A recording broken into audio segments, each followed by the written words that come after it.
Hello Kahugot! Welcome back to Bono's Love Tube, the Kahugot YouTube channel. Kung ang isang tao ay masama at may masamang nangyari sa kanya o sa kanyang mahal sa buhay, maaari mo itong matawag na karma. Pero paano kung ang isang tao ay mabuti? Walang taong sinasaktan o tinatapakan, pero may nangyaring masama sa kanya o sa kanyang mahal sa buhay. Anong tawag mo doon? Bakit ba sa kabila ng kabutihan ng isang tao ay nakakaranas pa rin siya ng dagok ng buhay? Magandang oras mga kahugot, inyo pong pakinggan ang kwento ng buhay at pag-ibig ng kahugot nating si Deroy. Dito sa ating programang DKB, Dear Kuya Bono ng Bono's Love Tube, the Kahugot YouTube channel.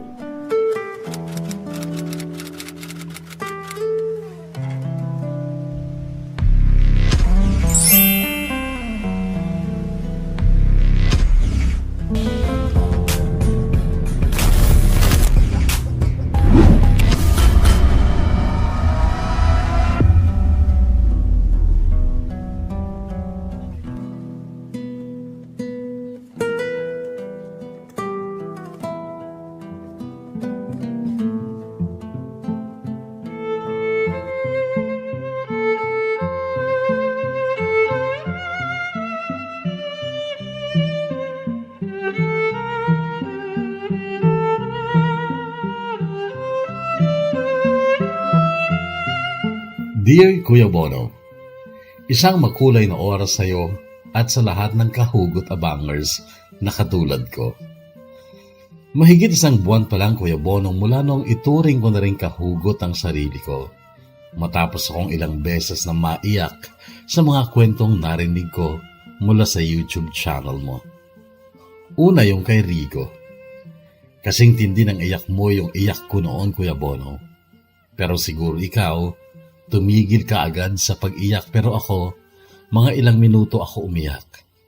Tapos nung gabi ulit, naiyak na naman ako nung maalala ko si Minda. Relate na relate kasi ako sa kwento ni Rigo, Kuya Bono.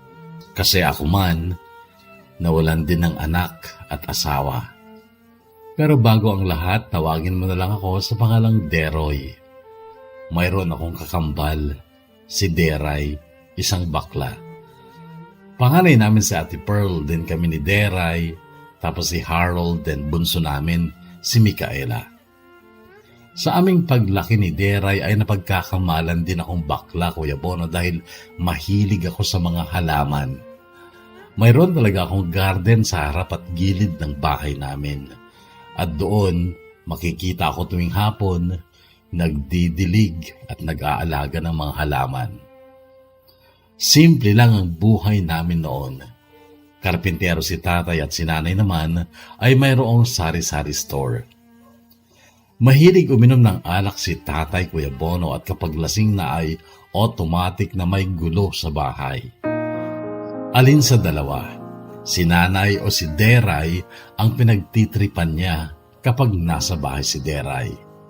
Pero kapag maaga pa lang at nalaman ni Deray na nasa inuman ang tatay namin, pupunta na siya sa bahay ng kaibigan niya at doon makikitulog para hindi siya mapagbuntunan na naman ng walang kapararakang galit ni tatay. Ayaw kasi ni tatay na naging bakla si Deray. Malaking kantsaw daw sa pagkalalaki niya na may anak siyang bakla at naniniwala pa siya na malas sa buhay ang mga bakla. Kami ni Mika ang paborito ni tatay. Kapag may hangover siya, ako ang tinatawag para kumuha ng Sprite sa tindahan ni Mama. Nakakatulong kasi sa kanya ang Sprite, Kuya Bono, kapag may hangover siya. Kapag daw dumighay siya matapos malagok ang isang bote ng Sprite, umu-okay na ang pakiramdam niya. Noong 16th birthday namin ni Deray, ako na lang ang mag-isang nag-birthday sa bahay dahil wala na si Deray. Isang araw bago ang birthday namin ay naglayas siya. Hinanap namin siya ni nanay pero hindi namin nakita. Ang sabi ni Michael na best friend niya maging sa kanya daw ay hindi nagpaalam si Deray. Ni minsan din daw ay hindi nabanggit ni Derek sa kanya ang balak niyang pag-stow away. Lubhang nag-alala si nanay noon, Kuya Bono, at kay tatay niya ibinunto ng sisi. Pero ang sagot sa kanya ni tatay, hayaan mo nga siya. Maganda nga't wala nang malas sa bahay na to. Hayaan mo siya at kung babalik, palayasin mo ulit.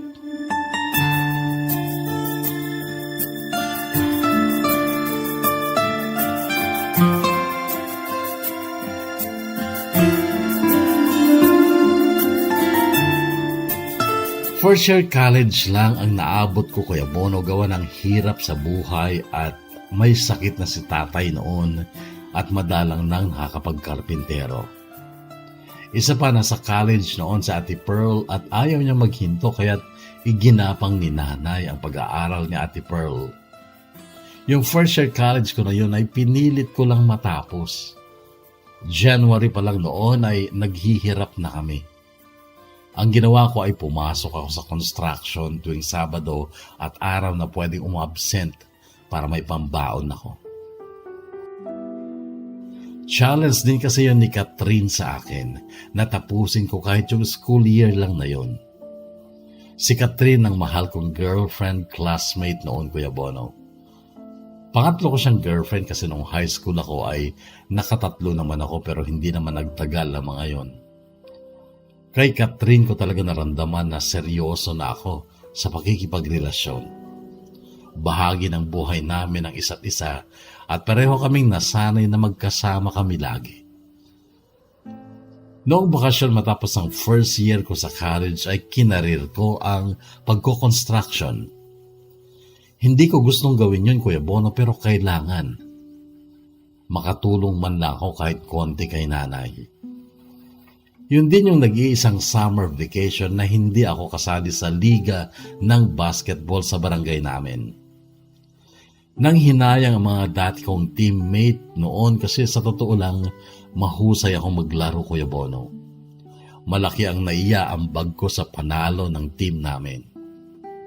Kadalasan kasi ay gabi ang laro sa court at dahil galing pa ako sa construction sa maghapon ay pagod na ako pagdating ng gabi. Sinusundo ko na lang noon si Catherine at saka kami sabay na nanonood ng liga. Pagkatapos ng laro ay inihahatid ko si Catherine sa kanila sa bayan gamit ang motor ni tatay. Okay kami ni Catherine, Kuya Bono. Kontento ako sa kanya at mahal na mahal ko siya. Pero siya hindi pala kontento sa akin. Nagsimula siyang manlamig noong pasukan na ulit at ako'y hindi na nga nakapag-enroll. Nagko-construction pa rin ako noon. Bigla na lang siya nanlamig. Hindi na sumasagot sa tawag o text hanggang sa makaraan ng isang buwan ay nakipag-break na siya ng tuluyan sa akin. Tinanong ko siya kung anong dahilan. Ang sabi niya, may mahal na daw siyang iba. Someone better, sabi pa niya. Someone better. Umugong yun sa isipan ko. Masakit na hindi man lang pala ako better. Inunawa ko na lang, Kuya Bono. Wala eh. Mahirap lang ako. Construction boy lang ako.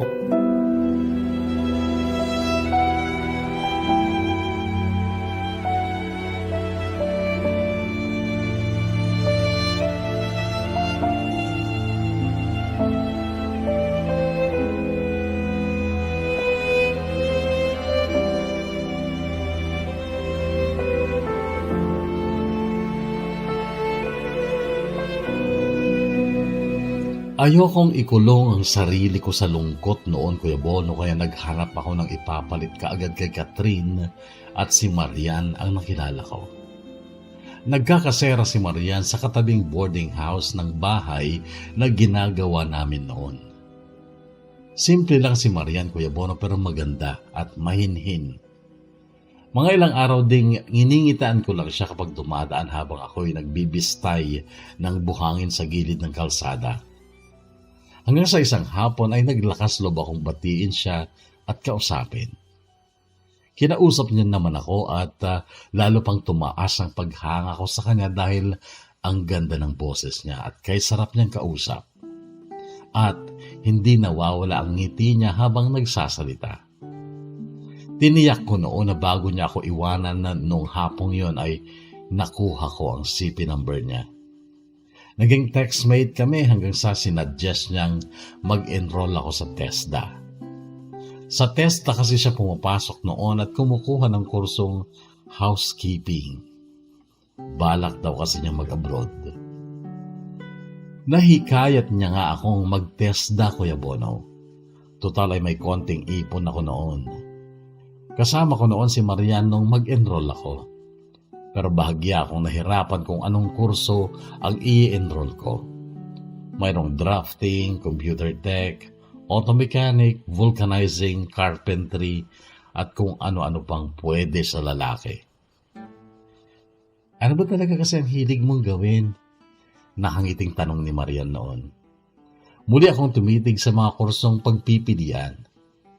Namataan ko ang flower arranging. Kaya lang, napalingon ako kay Marian. Baka kasi pagtawanan niya ako o isipin niyang bakla ako. Ano, mahilig ka bang magmekaniko o magkarpentero? Untag na tanong ni Marian noon na halatang medyo naiinip na. Hindi sagot ko. Alin nga dyan ang hilig mo? Noon, Kuya Bono, ay napilitan na ako. Eto sabi ko sabay turo sa flower arranging. Napangiti siya. Di yan ang i-enroll mo. Pwede naman yan sa lalaki Katunayan may uncle ako sa Maynila. Lalaki naman siya pero isa siyang florist. Sabi niya.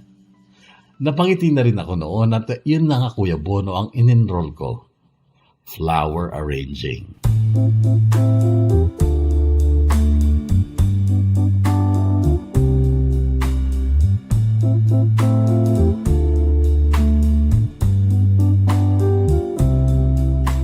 Mabilis na dumaan ang mga araw, Kuya Bono. Natanggap ako sa isang flower shop sa Valenzuela City sa tulong ng uncle ni Marian. Sa Valenzuela branch ako napunta. Yung uncle ni Marian ay nasa main branch sa Sampaloc, Maynila. Nanibago ako noon, Kuya Bono, na malayo ako sa pamilya ko. Marami naman kami mga empleyado ng flower shop at stay-in ang karamihan sa amin, ngunit nalulungkot pa rin ako. Pakiramdam ko noon ay hindi tamang oras yun upang malayo sa aking pamilya. Mahina na si tatay noon, Kuya Bono. Mapayat na nga. Pero kahit sa ganong kalagayan ni tatay ay may galit pa rin sa kanya si nanay dahil sa pag-alis ni Deray. Hindi na nabalik yung dati nilang lambingan mula nung mabawasan ng anak si nanay. Noong magpaalam ako sa kanila ay napaluha si tatay. Agad siyang pinuna ni nanay. Marunong ka rin palang lumuha, ano? Sa Maynila lang pupunta si Deroy, iiyakan mo pa. Samantalang yung anak mong 3 taon nang nawawala, iniyakan mo ba?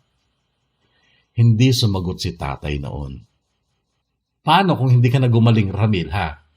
Mamamatay kang may galit sa iyo yung isang anak mo, kung buhay pa siya ngayon. Hayaan mo siyang magtanim ng galit sa akin. Anak lang siya. Magulang ako. Isa pa, tinatama ko lang ang nakita kong mali sa kanya pero matigas ang ulo niya. Ramil, hanggang ngayon talaga inilalaban mo yan? Oo, babae at lalaki lang ang nilikha ng Diyos at walang tomboy o bakla. Pero Ramil, kung hindi nilikha ng Diyos yung anak nating si Deray, tayo ang lumikha sa kanya. At dapat sana tayo ang magmalasakit sa kanya. Pero hindi dahil itinulak mo siya palayo, Ramil. Sabi mo malas siya sa buhay natin. Ayun, lumayas siya. At nung wala na siya, nagkasakit ka. Humirap ang buhay natin. Minalas tayo, Ramil. Ibinibintang mo pa rin ba sa kanya itong kamalasan natin kahit wala na siya sa poder natin? Tama na. Sabad ko noon. Hayaan niyo't hahanapin ko si Deray sa Maynila. Malay niyo, makikita ko siya doon. Mag-iingat ka doon, anak. Alagaan mo ang sarili mo. Ayoko nang mabawasan ulit ng isa pang anak, kaya't mag-iingat ka lagi ha.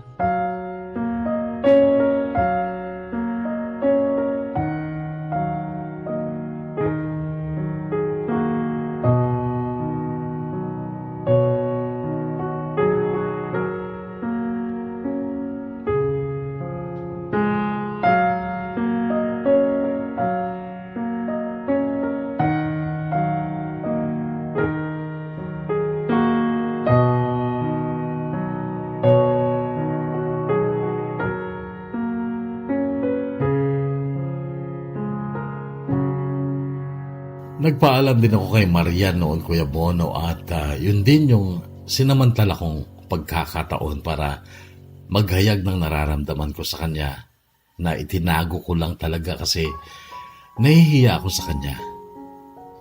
Napakabait kasi, Kuya Bono, ni Marian, kaya nag-alangan talaga akong diretsahan siyang ligawan. Mag-ingat ka sa Maynila ha.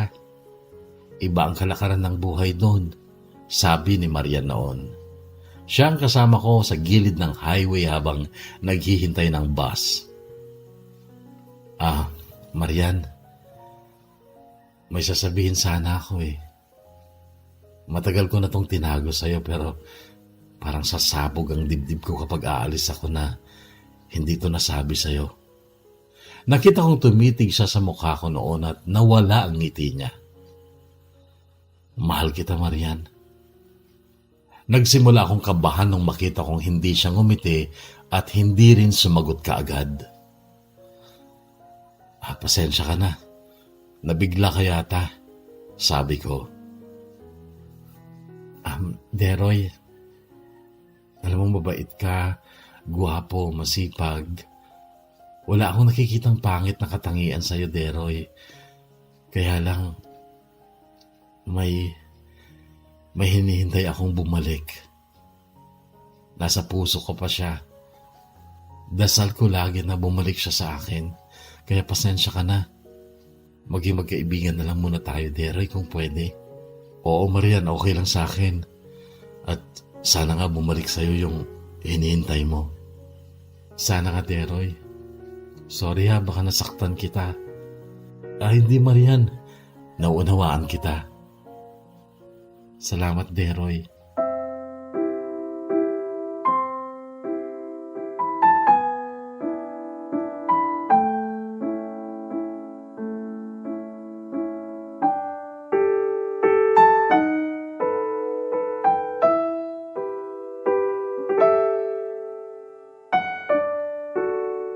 Taong 2010 nung lumuwas ako ng Maynila, Kuya Bonong. 19 years old ako noon. Nagtagal ako doon ng 2 taon at napakarami kong natutunan sa pagiging florist. Sa loob ng 2 taon na yon ay 0 ang love life ko. Hindi kasi ako lumalabas.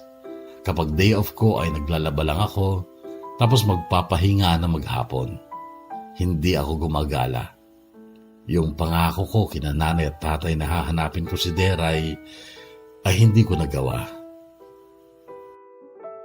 Bumalik ang hinihintay ni Marian.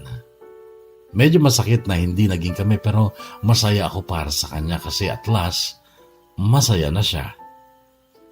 Iba talaga kapag mabuting tao ka. Didinggin ng Diyos ang dalangin mo. Gaya ng dalangin ni Marian na bumalik sa kanya yung mahal niya. At bumalik nga ito. Kaya mula noon, Kuya Bono, ay natutunan kong magsimba tuwing linggo. At sa bawat pagkakataong nagdadasal ako sa simbahan, ay dinadalangin ko na sana bumalik si Deray sa magulang ko. Para man lang sana kay nanay. Naniniwala kasi ako na kapag bumalik si Deray, mababalik na rin yung amor ni nanay kay tatay. Isa pang dalangin kong madalas noon, Kuya Bono, ay sana may dumating namang babae sa buhay ko. Babaeng iibigin ko at iibigin din ako.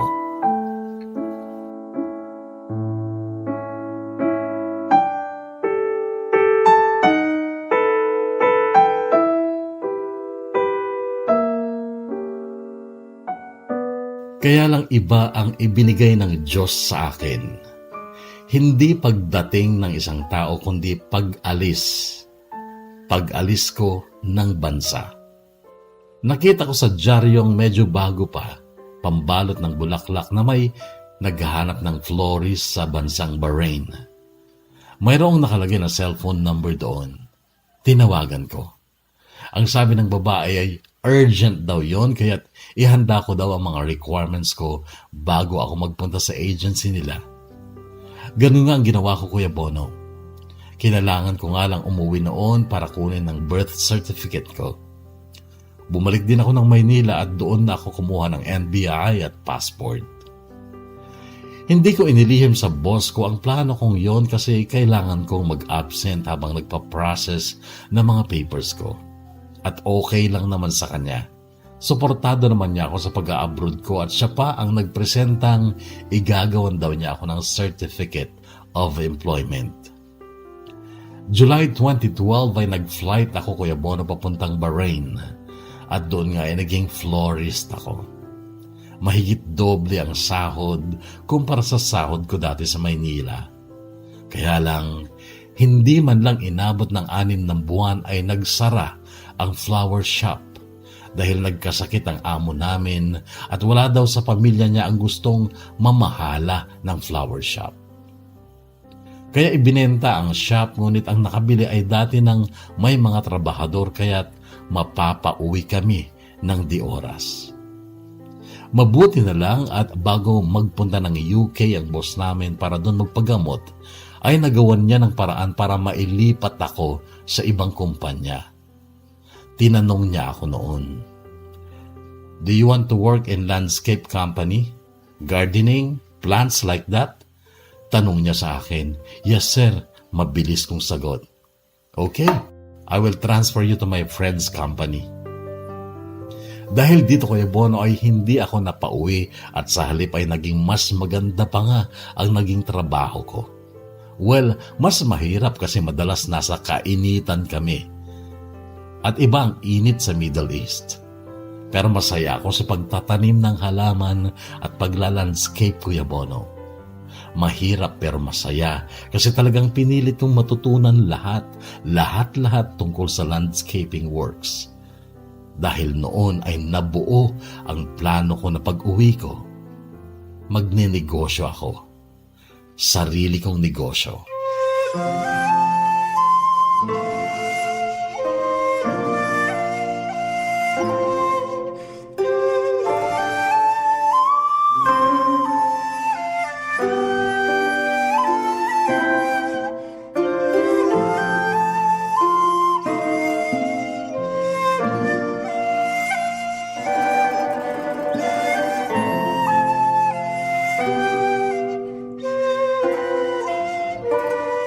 Si Sir Ahmad Al-Fauzi ang naging amo ko sa landscaping. Mabait siya at masayahin at lagi niyang dala-dala ang anak niyang si Abdallah. 3 years old lang noon si Abdallah pero marunong mag-English at naging kaibigan ko siya. Ako kaagad ang lalapitan niya kapag dumarating sila ng tatay niya sa shop. Cute na cute si Abdallah, Kuya Bono. Ang puti tapos bilog na bilog ang mga mata at kulot ang buhok. Lagi ko siyang kinakarga at noon ako nagsimulang mangarap na magkaroon din ng anak na lalaking magmamana ng pangalan ko. Mayroon pang 5 buwang natitira sa kontrata ko sa Bahrain noong may masamang balita akong natanggap. Nasa isang bakuran kami noon. Nagla-landscape kami sa isang kliyente namin nang mag-ring ang cellphone ko. Si nanay ang tumatawag. Kinabahan agad ako noon, Kuya Bono, kasi hindi naman siya tumatawag sa akin kasi ako ang lagi lang na tumatawag sa kanila. Mahal ang load sa Pilipinas pag overseas ang tatawagan mo. Kaya naging masama talaga yung kutob ko kasi hindi tatawag si nanay kung hindi rin lang mahalaga ang rason. "Anak, kausapin ka raw ng tatay mo." Narinig kong sabi ni nanay na parang umiiyak. "Bakit, Nay?" tanong ko. "O ito ang tatay mo." Narinig kong sabi niya. Hello Deroy, anak." Boses ni tatay na animo hirap sa paghinga. "Tay, bakit? Nakita mo ba si Deray? Hindi, tay. Bakit ba? Sabi mo, hahanapin mo siya. Sa Maynila dati, hindi naman ako nagkaroon na... Anak, hindi na ako magtatagal. Magpapaalam na ako. Tay, huwag mong sabihin yan. Magpapadala ulit ako ng pera, magpapagumot ka sa Maynila. Huwag na, anak. Ipunin mo na lang ang pera mo para sa kinabukasan mo. Tay, hindi. Kahit maubos yung ipon ko, gumaling ka lang. Babalik na lang ulit ako dito. Anak, patawarin mo ako sa mga nagawa kong mali. Patawarin mo ako kung hindi kita napag-aral sa kolehiyo. Mag-iingat ka dyan at huwag mong pababayaan ang nanay mo. Tayo, huwag kang magsalita ng ganyan. Gagaling ka pa. Sabi ko, pero biglang nag-ingay si nanay. Huwag kang pumikit, Ramil, huwag. Narinig kong sabi ni nanay. Mamaya pa'y malalakas na iyak ang sumunod kong narinig. Iyak ni na mama, ni Ate Pearl at ni Nika.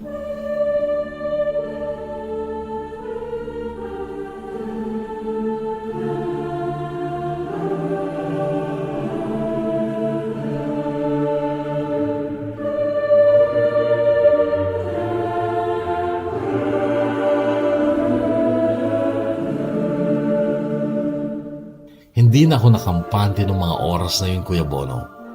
Tinawagan ko ang boss ko. Sabi ko kailangan kong umuwi ng Pilipinas kasi namatay ang tatay ko, pero hindi siya pumayag. Tapusin ko raw ang kontrata ko tsaka ako uuwi. Nung matapos ang trabaho namin ay tinawagan ko si Mama. Tinanong ko kung kanino ko ipapangalan yung pera na ipapadala ko kasi alam kong hindi na siya makakaalis ng bahay para kunin ang pera. Pero ang sagot ni nanay, huwag ka na magpadala, anak. Dumating na si Deray at marami siyang pera. Ang ganda ng kabaong ng tatay mong binili ni Deray. Mayaman ang kakambal mo, anak. Sa kabila ng pagdadalamhati ko sa pagkawala ni tatay ay nakadama ako ng tuwa sa nalaman kong pag-uwi ni Deray at yung tungkol sa pagganda pala ng buhay nito.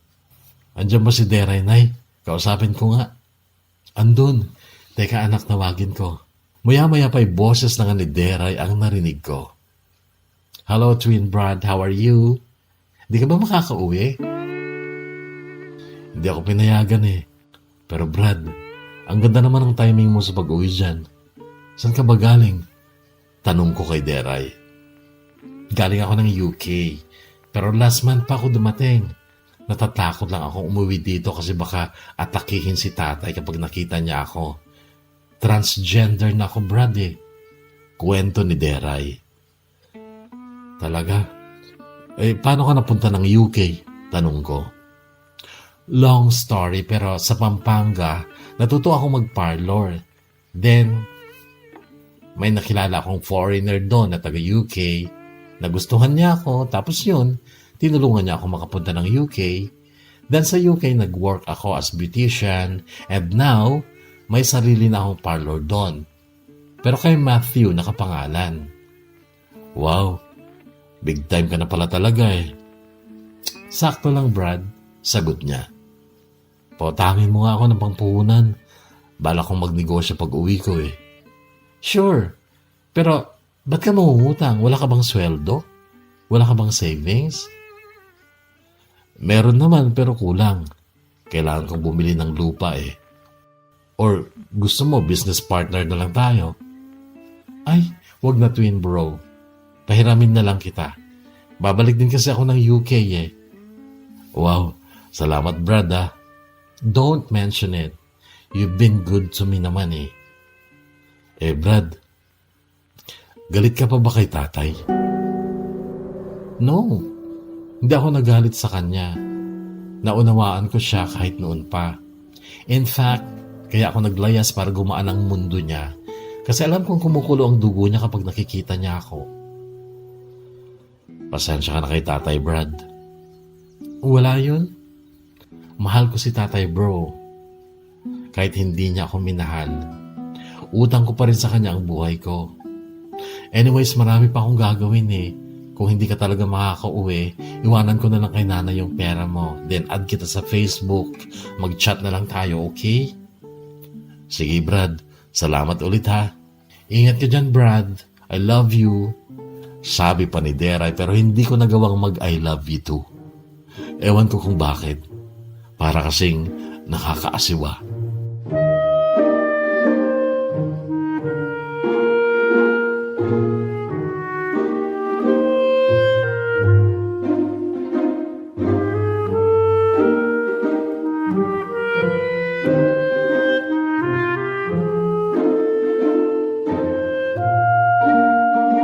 Dinalaw ko na lang ang puntod ni tatay nung makauwi na ako, Kuya Bono.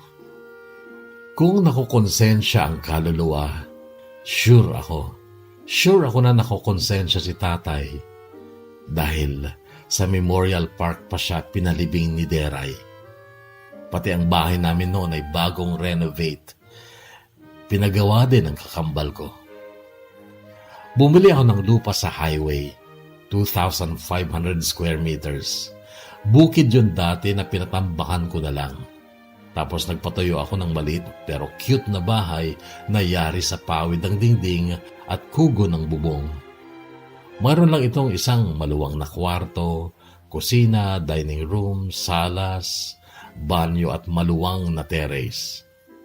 Nagpatayo din ako ng malaking shed na yari pa din sa kugo ng bubong. Tapos nagtungo ako ng Giginto, Bulacan upang mag-wholesale ng mga halaman. Napakadami dun, Kuya Bono. Tig 20 peraso lang sa bawat variant ng halaman ang binili ko tapos kinultivate ko na lang. Nireplant ko para dumami. Bumili din ako ng mga bato na gagamitin sa landscaping kasama na rin ng mga clay pots and figurines na pangdekorasyon sa garden. Tapos kumuha ko sa baryo namin ng 2 binatang makakatulong ko. And there, nakapagsimula ako ng aking pangarap na negosyo, halamanan and landscape business. At ilang buwan lang lumipas ay malalago na ang mga tanim. Makulay na ang bahagi ng lote kung saan naroon ang mga namumulaklak na halaman. At doon sa parting iyon ko nakilala ang babaeng pakakasalan ko pala after 8 months. Siya, si Norminda, na siya ding tutupad sa isa ko pang pangarap, ang magkaroon ng anak na magmamana ng pangalan ko.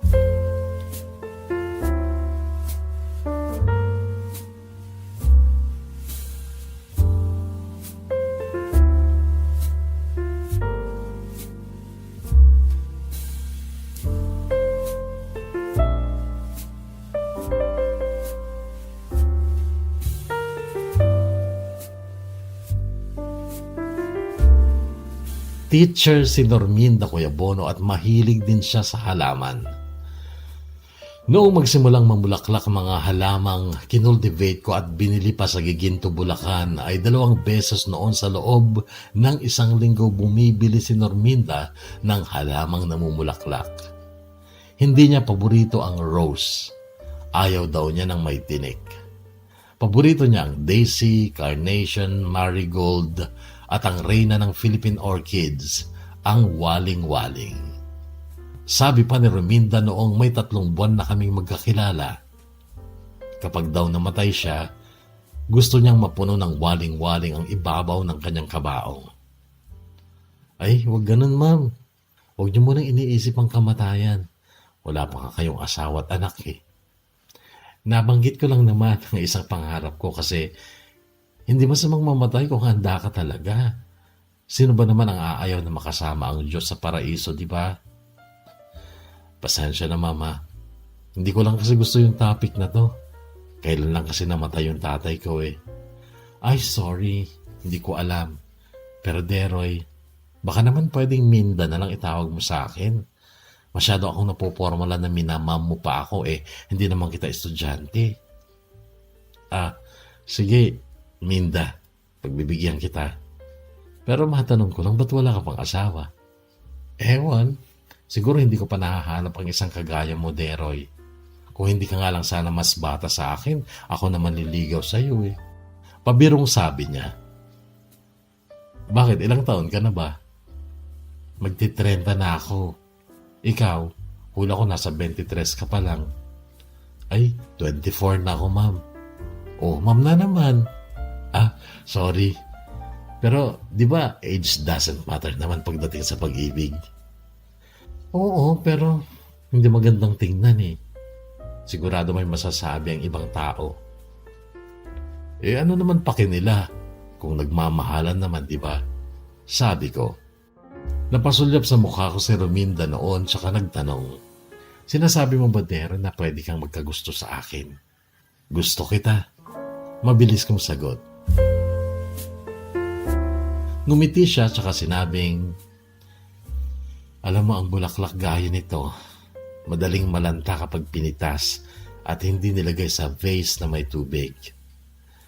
Meaning kapag pinitas mo ang bulaklak, kailangan mo pa ring alagaan para magtagal ang kanyang buhay. Aalagaan kita, Minda, at mamahalin ng buong puso.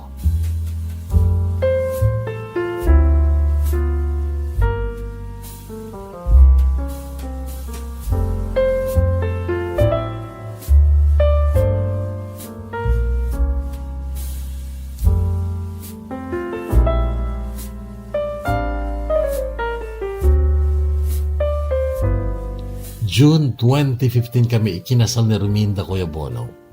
Kung yung flower arrangement sa simbahan ang pagbabasihan, iisipin mong napaka-grande ng kasal namin, pero hindi naman talaga dahil simple lang ang naging kasalan. Ayaw ni Rominda ng magastos. Isang bagay na gusto ko sa kanya, masinop siya sa pera. Uli lang lubos na si Minda pero may dalawa siyang kapatid na nakatatanda sa kanya. At yung kuya niya ang umakay sa kanya noon sa simbahan ng araw ng aming kasal. Napakaligaya ko noon, Kuya Bono. Mas lalo pa akong na-inspire sa buhay dahil may kasama na ako. At si Rominda ay higit pa pala sa inaakala ko. Napakagaling niya mag-alaga lalo na sa kalusugan namin. Health conscious siya, Kuya Bono. Madalang kami magkarne. Madalas gulay at isda ang ulam namin at ang ref namin ay hindi nawawalan ng prutas. Bawal din sa amin ang magpuyat at regular kami nag-exercise. Sabi niya, kailangan daw humaba ang buhay namin para makita pa namin ang mga magiging apo namin. Atat na rin ako magkaanak kami ni Minda noon, Kuya Bono, dahil dadalawa nga lang kami sa bahay at napakalayo pa ng mga kapitbahay namin. At dahil sa kagustuhan kong magkaanak na kami, ay sinipagan ko talaga hanggang sa mabuntis ko nga siya. Noong lumobo na ang tiyan ni Minda ay nakagawian kong kausapin ang baby sa loob ng tiyan niya. Lalo na noong sabihin ng OB-GYN na lalaki daw ang panganay namin ni Minda. Bagay na labis kong ikinatuwa. Noon ako naging mas lalong maalaga sa kanya, Kuya Bono. Hatid sundo ko siya noon sa school kung saan siya nagtuturo. Isang hapon, buwan ng Agosto noon, umuulan nung magpunta ako sa school at sakay ko ang naipundar naming second-hand na pick-up. Di pa ako nakakarating sa school ay nakita kong kinakawayan ako ng mga teachers na naghihintay ng sasakyan sa waiting shed malapit sa school. Dahil doon ay inihinto ko ang sasakyan sa tapat nila. Kaya lang nagtataka ako kung bakit wala man lang silang kangiti-ngiti sa akin. Noong ibaba ko ang salamin ng pick-up ay narinig ko ang sinabi ng isang teacher. Yung asawa mo, sinugod sa ospital. Nabundol ng kotse.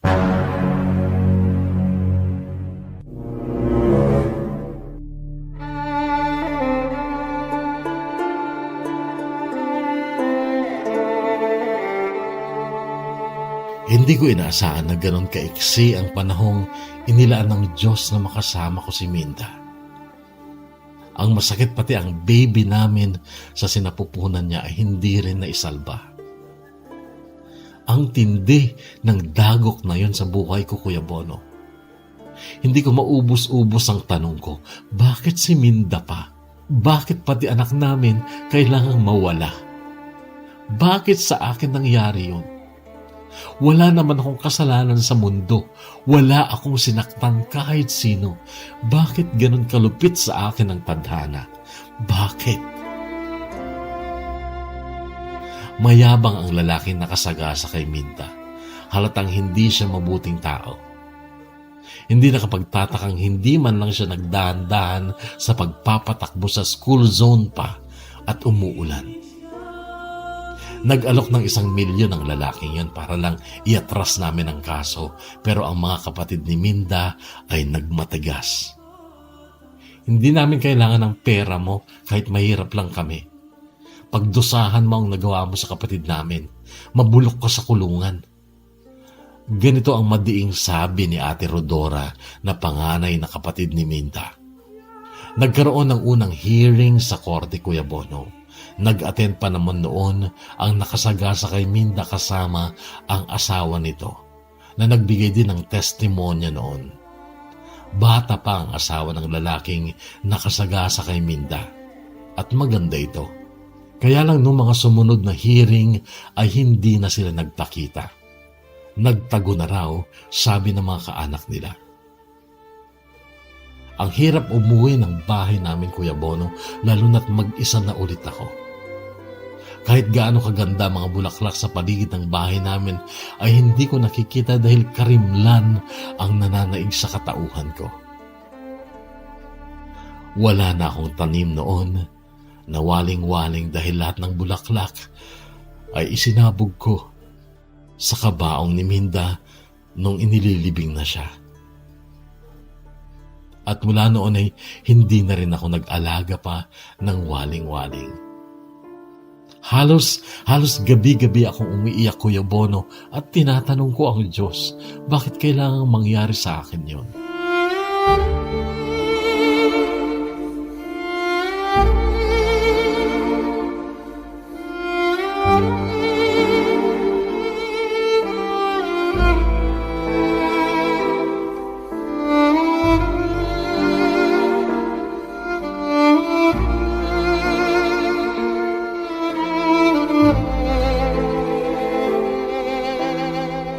Lumipas pa ang mga araw, linggo at buwan. May 3 buwan na mula nung mailibing si Minda nang may isang gabing may dumating akong bisita. Pasado 10:00 yun ng gabi.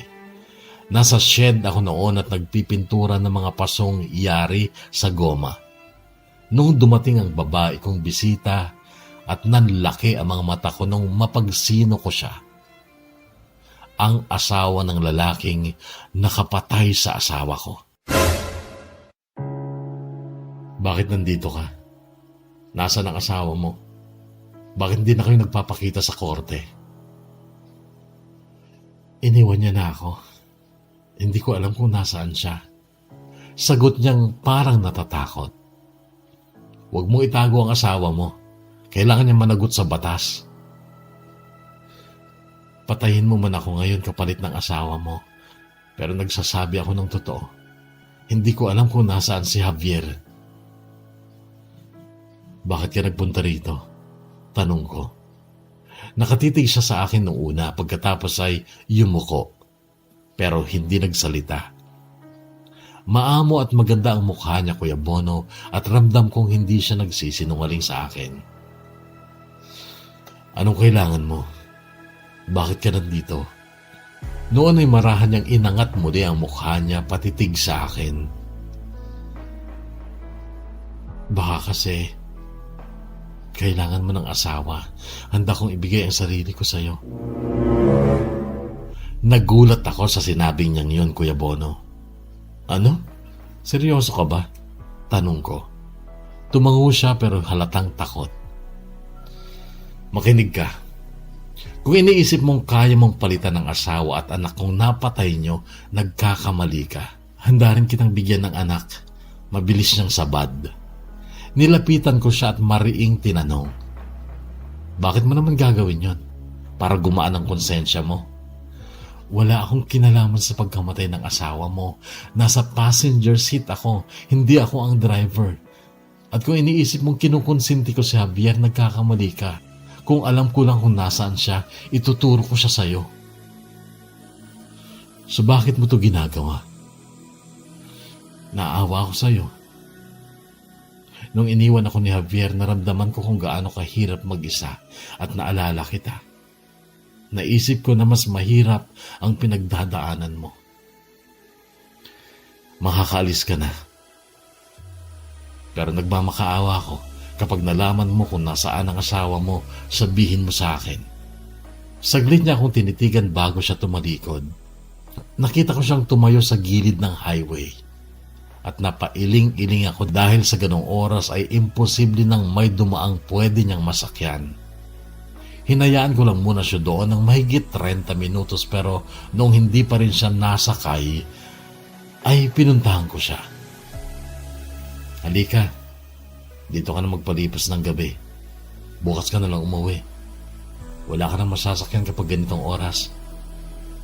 Halika na sa bahay.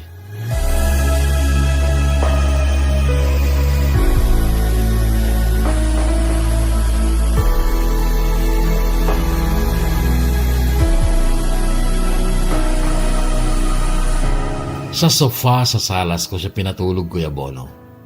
Nagising ako ng madaling araw. Sinilip ko siya sa higaan niya. Maganda talaga siya. Litaw noon ang mapuputi niyang hita dahil nahawi ang kanyang palda. Kaya't hindi ko naiwasan bilang lalaki ang mag-init ang pakiramdam. Pero pinaglabanan ko yon. Nagising ako kinaumagahan dahil sa mabangong amoy ng pagkain.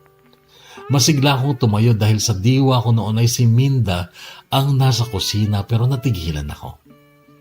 Wala na nga pala si Minda. Pero sino yung nagluto? Paglabas ko ng silid ay wala sa higaan niya yung babae. Paghakbang ko sa kusina ay nakita ko siyang naglalatag ng pinggan sa mesa. Good morning. Walang ngiti niyang bate. Pasensya ka na. Pinakailaman ko ang kusina mo, sabi niya. Okay lang, sagot ko. Ang bango ah. Pwede na bang kumain? Tanong ko. Bahagya siyang nangiti.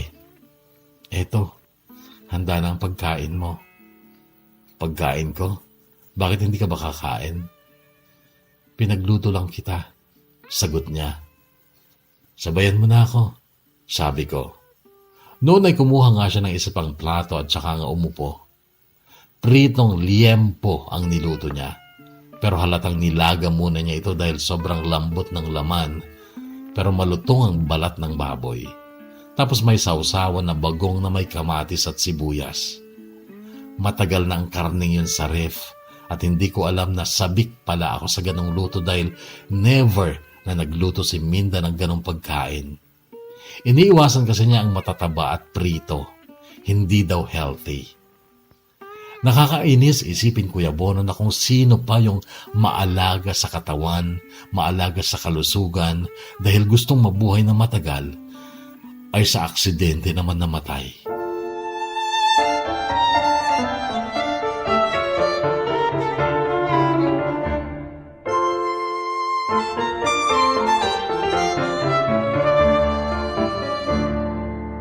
Noong matapos kaming kumain ng umagang iyon ay nag-urong siya o naghugas ng pinggan. Pagkatapos noon ay nagpaalam na siya. Alam mo, Kuya Bono, parang gusto ko siyang pigilan noon pero hindi ko ginawa.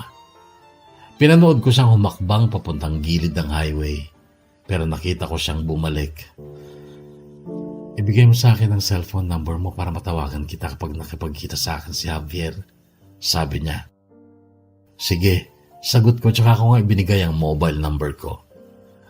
Kinagabihan ay para akong tanga na umaasang muli siyang darating. Nakakatawa na hindi ko man lang matandaan ang pangalan niya.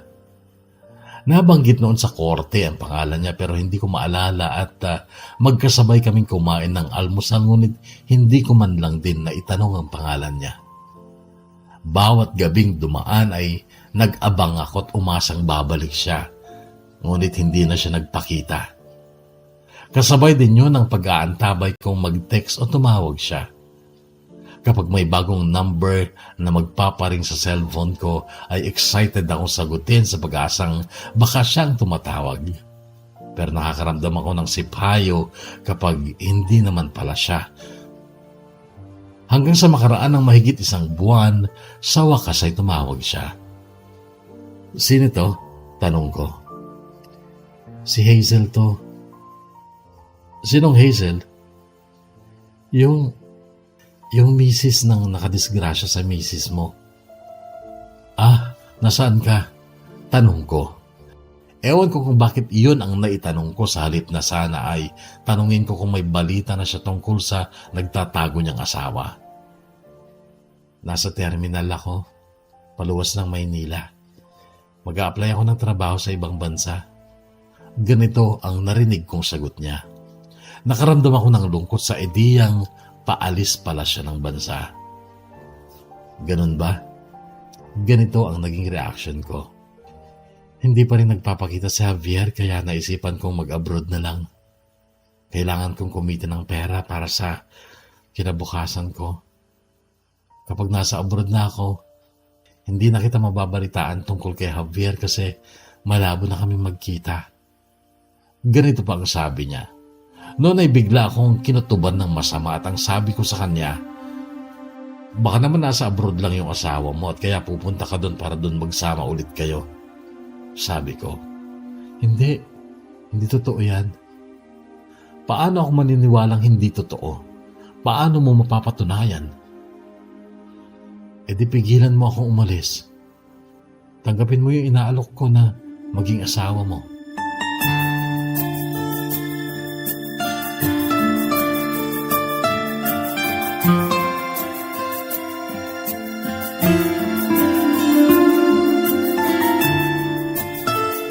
Ewan ko kung tama o mali, Kuya Bono, pero alam mo bang pinuntahan ko siya sa terminal at sinundo ko siya doon. 2 malalaking maleta ang dala niya noon dahil makikitira daw siya sa tiyahin niya doon habang naghahanap ng agency na a-applyan. At hindi na raw siya uuwi hanggat mag-flight na siya. Noong una alangan ako sa mga kilos ko kay Hazel, lalo na noong unang gabing magtabi kami sa kama, kung saan kami magkatabi ni Minda noon. Pero nang ibabaw yung tawag ng laman dahil sa kaseksihan at kinis ng katawan ni Hazel. May nangyari nga sa amin, Kuya Bono. Nung matapos kami ay para akong nakonsensya at nagsisi sa ginawa ko. Hindi lang dahil sa baka nagagalit sa akin si Minda, kundi parang pakiramdam ko'y pinagsamantalahan ko si Hazel. Nanatili kaming magkatabi noon hanggang sa magsimula siya magkwento. Baog si Javier. Isang dahilan yan kung bakit mainitin ang ulo niya lagi. Kung bakit ganun ang ugali niya. Ilang taon ka na, Hazel? 23 na ako. 18 years old lang ako nang magsama kami ni Javier. 36 na siya noon. Pero hindi kami nagkaroon ng anak kasi nga may depresya siya. Seryoso ka ba, Hazel? Bibigyan mo ako ng anak. Noon ay tumagilid siya upang humarap sa akin. Oo, Deroy. Nangangako ako sa'yo. Paano kung biglang bumalik yung asawa mo? Guluhin tayo. Ipakulong mo. Total wanted naman siya. Hazel, hindi madali ito pero kung seryoso kang tumira dito, ilalaban kita sa mga kukontra lalo na sa pamilya ng nasira kong asawa. Kung guguluhin ka nila, aalis ako. Huwag kang umalis. Ako ang bahala, basta sana, bigyan mo ako ng anak. Yun lang ang kailangan ko. Anak.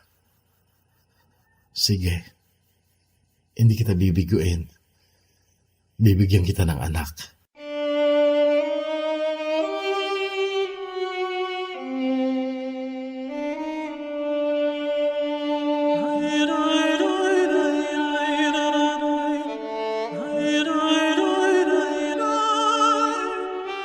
August 18, 2017 ay nanganak si Hazel Kuya Bono at isang napaka-cute na batang lalaki ang isinilang nito.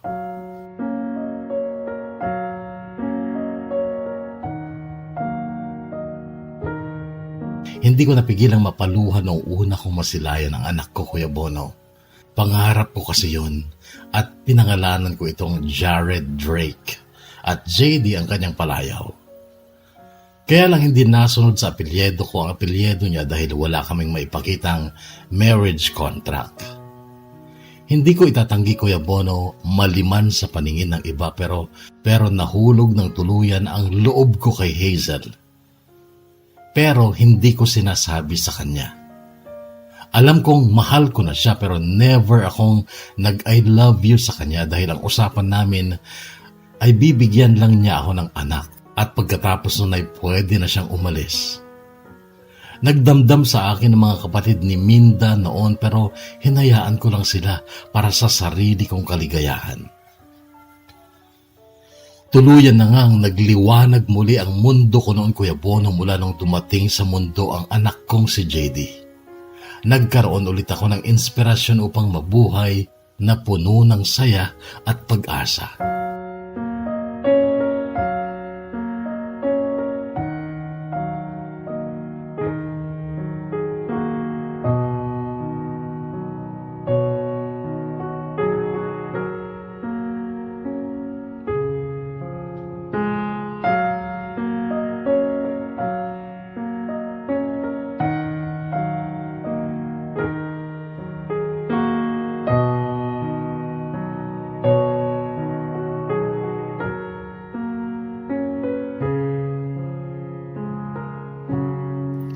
Tatlong buwan na si JD noong mapansin kong parang may nililihim sa akin si Hazel. May pagkakataon kasing nadatnan ko siyang may ka-text at nung makita niya ako ay parang bigla siyang nagulat. Ang kutob ko noon ay nakaka-text niya na ulit ang asawa niya. At hindi ako nagkamali, Kuya Bono, dahil isang gabing akala niya ay tulog na ako, may tumawag sa cellphone niya. Lumabas muna siya ng kwarto bago niya sinagot ang tawag pero marahan ko siyang sinundan. At noon nga ay narinig kong sinambit niya ang pangalang Javier na pangalan ng asawa niya.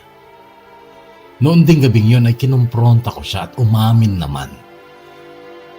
So aalis ka na. Magkikipagkita ka na sa kanya. Sige lang, basta iwanan mo sa akin si JD. At hindi na ako maghahabol sa asawa mo. Bahala na lang ang Diyos sa kanya. Basta inuulit ko, Hazel, kung aalis ka, iwanan mo sa akin si JD para wala tayong problema. Dero'y nasa Davao si Javier. Susuko na raw siya sa pulis. Pero ang hiling niya sa akin ay bumalik ako sa kanya. At huwag kang mag-alala. Iiwan ko sa iyo si JD.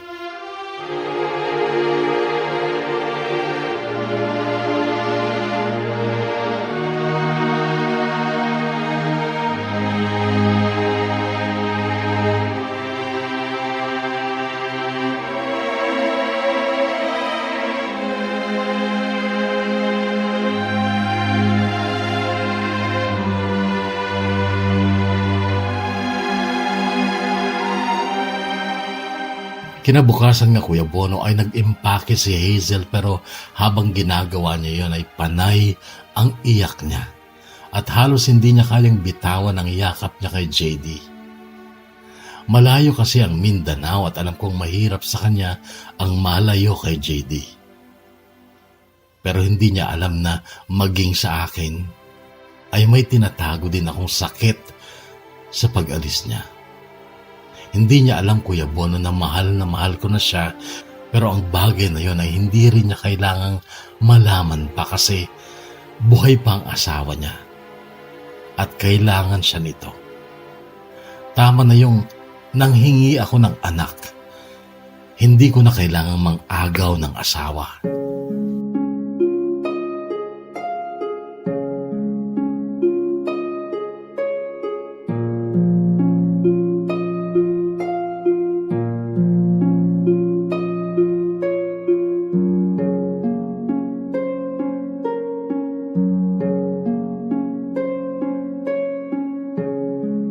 So yun, naging ama't ina ako kay JD, Kuya Bono.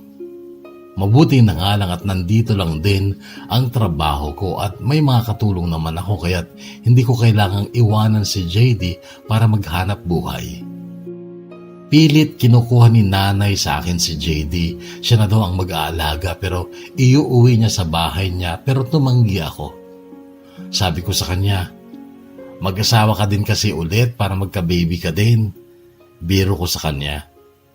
Ay nako Deroy, dumbbell ka ba?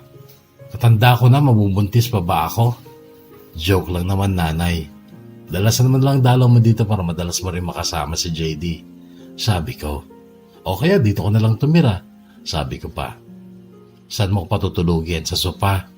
Iisa lang naman ang kwarto nitong bahay mo. Hayaan mo nay. Pag tumama ako sa loto, papatayo ko ng mansyon. Biro ko pa noon kay nanay.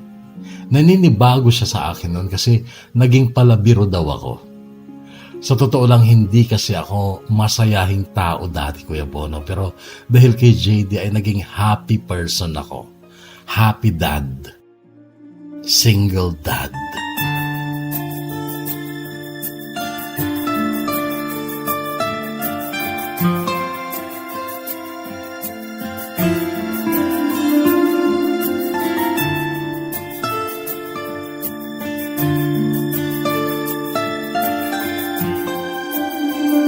Madalas kong maisip si Hazel. Namimiss ko siya pero hindi naman na nagparamdam. Iniisip ko na lang na siguro masaya na ulit siya sa piling ni Javier at talagang tinupad lang niya ang pangako niyang bigyan ako ng anak. At iyon ay sapat na upang siya ay aking pasalamatan ng lubos.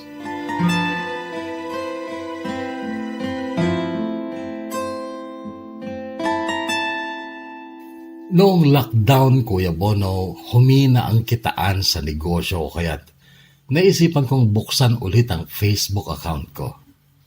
Napakatagal na panahon na hindi ko nabuksan ang Facebook ko dahil naging sobrang busy ako sa trabaho at sa pag-aalaga sa anak ko. Kaya lang nung lockdown nga ay dumalang ang trabaho kaya binuksan ko ulit ang Facebook ko. Nung una, hindi ko ma-open dahil hindi ko maalala ang password. Mga ilang minuto din bago ko ito naalala. Makulay na araw. Iyon ang password ko noon. Iyon ang laging pagbati ni Rominda noon kapag darating siya sa halamanan ko nung hindi ko pa siya asawa. Ganon lagi ang pagbati niya dahil sa makukulay daw na bulaklak sa flowering plants area ng halamanan ko. Makulay na araw. Hindi ko maiwasang ma-miss si Minda noon, lalo na ang kanyang matamis na ngiti habang sinasambit ang katagang makulay na araw. So ayun, na-open ko nga ang Facebook ko na siyang naisip kong gamitin para sa advertisement ng mga halaman ko.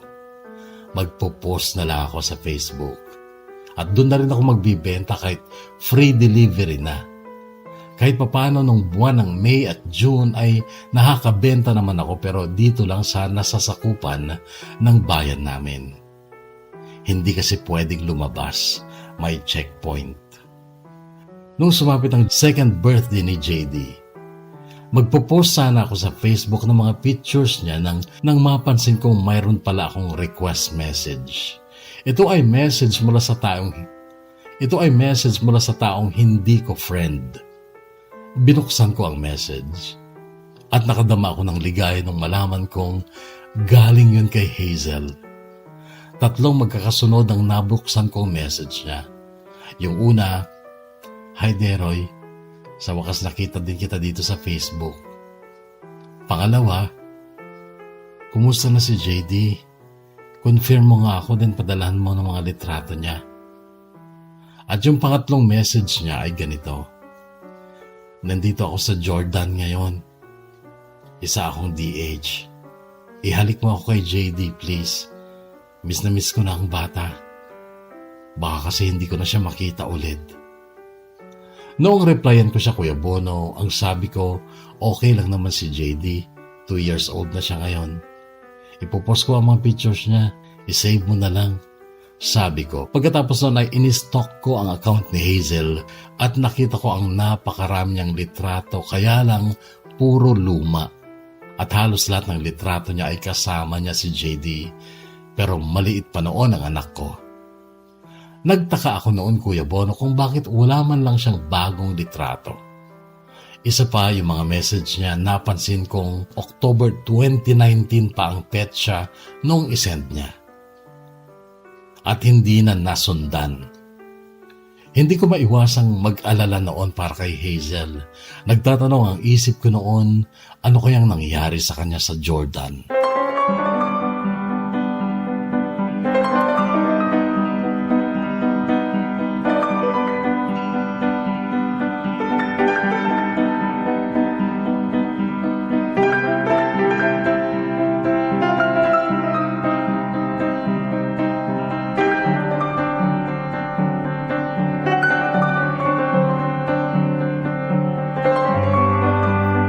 Mahal na mahal ko ang anak ko, Kuya Bono, at nakakaramdam ako ng lungkot kapag pinagmamasdan ko siyang naglalaro mag-isa. Oo, masaya naman ako. Alam kong masaya din ang anak ko, ngunit lalaki siyang may kulang sa buhay niya. At iyon ay ang presensya at pagmamahal at pag-aaruga ng isang ina. Bagay na alam kong hindi niya na mararanasan habang siya ay lumalaki. Hindi ako magkukulang sa pagmamahal at pag-aaruga sa anak ko, ngunit alam kong kahit gawin ko pa lahat, kulang pa rin dahil napagkaitan siya ng pagmamahal at pag-aaruga ng isang ina.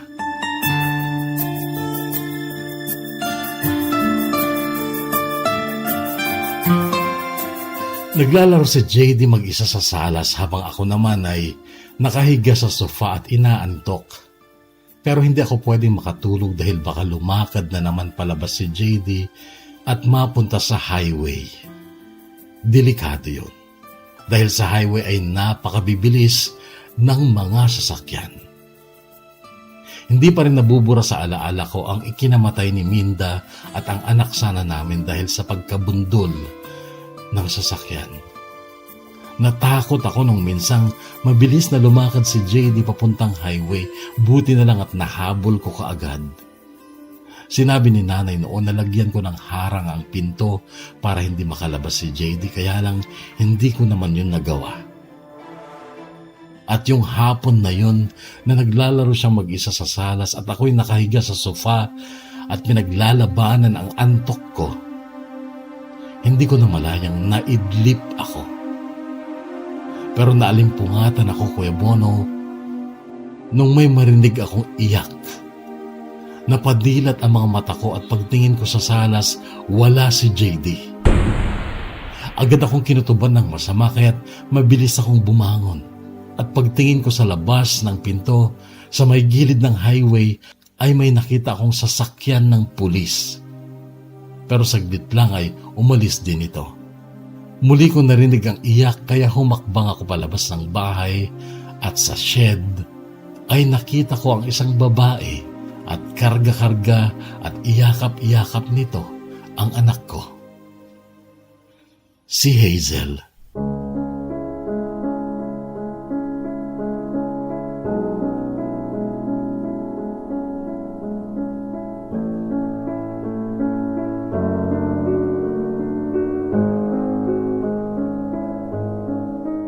Sinita daw si Hazel ng mga pulis na makita siyang naglalakad. Nakiusap na lang daw siya sa mga pulis na ihatid siya dito. Ayon pa kay Hazel, hindi siya pinalad sa Jordan. Malupit daw ang kanyang mga amo, ngunit nagawa niyang tumakas at nagpunta sa embassy. Sa tulong daw ng OWA at ang Philippine Embassy ay nakauwi siya, pero wala siyang naiuwing pera liban sa pinansyal na tulong ng OWA. Umuwi daw siya sa kanila sa Quezon at doon ay pinilit niya makarecover sa trauma na sinapit niya sa mga amo niya sa Jordan. Noong umalis daw siya papuntang Jordan ay pinalaya na siya ni Javier na nakakulong pa rin hanggang ngayon. Noong sumuko daw si Javier sa pulis ay nalaman ni Hazel na patong-patong pala ang mga kasong tinakasan ni Javier. May mga kaso pa daw si Javier na kinasangkutan nito noong hindi pa sila magkakilala ni Minda. Nagdesisyon daw magbagong buhay si Javier at bahagi ng pagbabagong buhay nito ang pagpapalaya niya kay Hazel. Bakit hindi ka umuwi dito nang pinalaya ka pala ni Javier? Tanong ko noon sa kanya. Bakit? Bakit ako uuwi dito? Hindi mo naman ako kailangan, di ba? Kasi nasa iyo naman na si JD. Anak lang naman ang kailangan mo, di ba? Kasi sabi mo noon, hindi ko mapapalitan ng asawa mo. Natigilan ako sa sagot na yun ni Hazel. Hazel, hindi ko lang nasabi sa'yo. Pero kahit nung pinagbubuntis mo pa lang si JD, mahal na kita. Bakit hindi mo sinabi? Kasi alam kong aalis ka din dahil kailangan ka ng asawa mo. Hindi kami kasal ni Javier. May una siyang asawa. Ganun ba? E dito ka na lang sa piling namin ni JD at kung gusto mo, pakakasalan kita. Nakita kong bumalong ang luha niya. Mahal din kita, Deroy, noon pa. Hindi mo lang alam kung gaano kabigat sa dibdib ko yung pakiramdam ko nang umalis ako dito. Dahil 2 taong mahal ko ang iiwanan ko. Noon, Kuya Bono, ay hinawakan ko ang kamay niya, pero bigla siyang yumakap sa akin. Hindi na tayo maghihiwalay, Hazel. Dito ka na.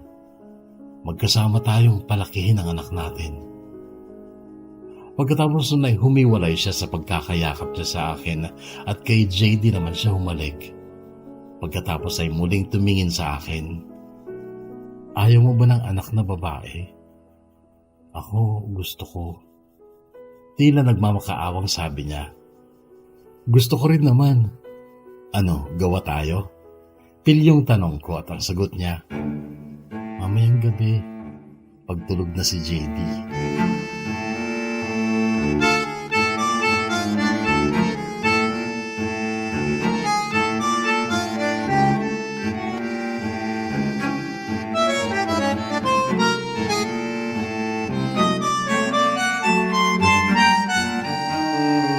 Sa ngayon, Kuya Bono, ay masaya kaming nagsasama-sama dito sa aming munting tahanan na napapalibutan ng mga halaman, Kuya Bono. Hindi gaano mahilig si Hazel sa mga pananim pero mahilig siya sa bata at taas kamay ako sa kanya pagdating sa pag-aalaga sa anak namin. Masarap siya, Kuya Bono. Masarap siyang magluto na siyang dahilan kung bakit ang dati kong 32 na bewang ay 36 na ngayon. Yung plano namin kasal ay malabo pa ngayon dahil hindi pa totally cleared ang COVID-19 at marami pang hassles. Balak naming makasal kapag talagang normal na ulit ang pamumuhay natin. Hindi ko kailanman makakalimutan si Rominda at ang anak sana namin pero kailangan kong tanggapin na bahagi na sila ng aking gininto ang nakaraan. At sina Hazel at JD ang aking ngayon at bukas. Hanggang dito na lang, Kuya Bono, at sana'y naibigan nyo rin ang kwento ito ng buhay at pag-ibig ko. Pasensya na lamang kung napahaba yata ng gusto. Lubos na gumagalang at nagpapasalamat. Deroy. It's your smile, your face, your lips that I miss, and the sweet little lies that stare at me and make me stay. And I'm with you through all the way, 'cause it's you who fills the emptiness in me. It changes everything, you see, when I know I've got you with me.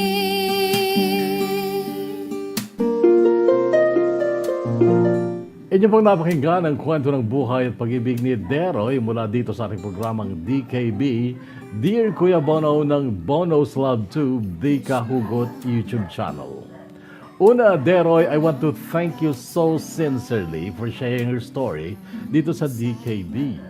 nakaranas ka ng mga dagok sa buhay, pero in the end, ang buhay mo naman ay naging makulay, maliwalas, at masaya dahil sa pagdating ni Hazel at ng inyong anak na si JD.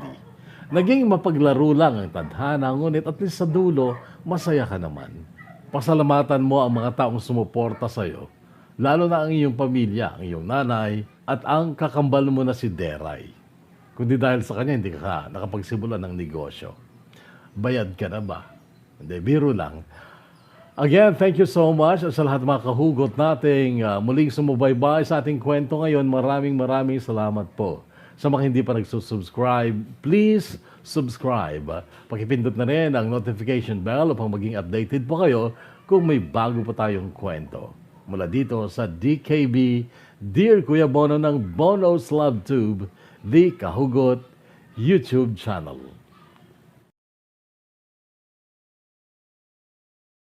Kahugot, hindi ko na naman makalimutan ang mga pa-shoutout ninyo. Okay, so eto. Una sa lahat, maraming salamat kay Ryan Kalumpit na siyang nag-share ng kanyang file ng story ni kahugot nating si Sophie.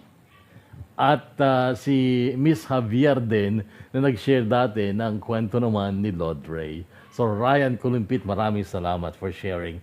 Kasi wala talaga akong old story, wala akong hawak na old story mga kahugot. So yung mga nagre-request sa akin na ma-re-upload yung mga old stories, sinishare lang nila sa akin. So again, Ryan, maraming salamat. Shoutout kay Ranji Bingayen, also to Kiana Javier Jose. And Gov Gamer TV, maraming salamat sa laging suporta. Ray Fania, hi sa'yo. At sa lahat po ng mga bagong subscribers po ng Bonus Love Tube, maraming salamat po. Okay lang po magpa-shoutout, basta i-comment lang nyo sa story. Again mga kahugot, maraming salamat. Ingat palagi.